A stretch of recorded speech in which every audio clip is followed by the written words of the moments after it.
Load ஏத்திட்டு ஹைதராபாத் வரைக்கும் போற மாதிரி ஒரு வேலை. ஏய் என்ன சொல்ற நீ? லோக்கல்ல வேலைன்னு தானே அன்னைக்கு சொன்ன. இரானு இன்னொருத்தர் தான் போக சொன்னாங்க. அவருக்கு திடீர்னு உடம்பு சரியில்லையா, ஒரு 2-3 வாரம் இங்கே தங்கி வேலை பாக்குற மாதிரி இருக்குமா. வேலை முடிஞ்சதும் 50,000 வரைக்கும் கிடைக்கும்னாங்க.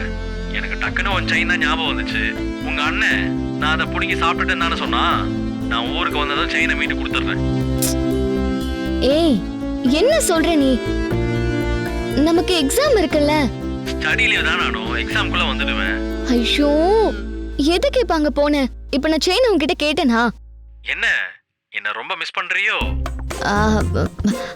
அதெல்லாம் ஒண்ணும் இல்ல. நீ வந்தவா வராட்டி எங்கேயோ போ. எனக்கு என்ன வந்துச்சு? நீ போன வை. அனு அனு இரு. சரி நான் வைக்கிறேன். நீ சேஃபா இருந்துக்கோ.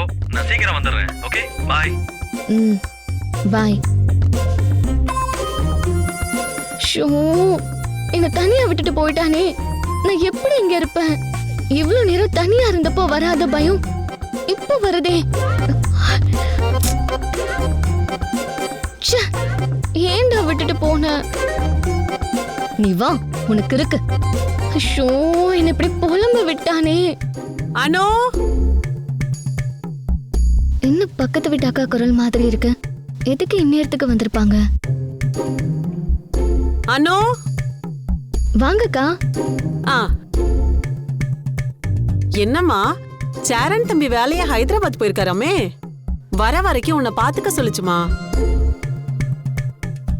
தனியா இருக்கோன்னு பயப்படாத. மேல் வீட்டுல தானே இருக்கோம், எதுனாலும் ஒரு குரல் கொடு, ஓடி வந்துருவோம். சரிக்கா. பாப்பாவை வேணா துணைக்கு அனுப்பி வைக்கிறேன், இல்லன்னா நீ வேணா எங்க வீட்டுல வந்து தங்கிக்கோமா. இல்ல அதெல்லாம் வேண்டாம்க்கா, நானே மேனேஜ் பண்ணிக்கிறேன். சரிம்மா, என்ன உதவினாலும் தயங்காம கேளு. சரிக்கா. தம்பி கையோட அனு கிட்ட பேச சொன்னேல்ல, நான் பேசிட்டேன்பா. அனு சொன்னத காதுல வாங்கினல, நாங்க பாத்துக்கிறோம். நீ போன வேலையை முடிச்சிட்டு பொறுமையா வா. சரிங்க, ரொம்ப தேங்க்ஸ். வச்சிரேன். சரிம்மா நான் வரேன்.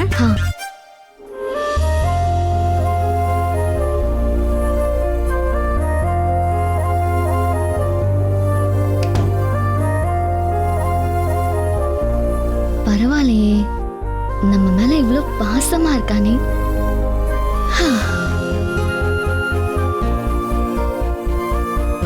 ஊருக்கு போனதையும் நமக்கு போன் பண்ணி சொல்றான்.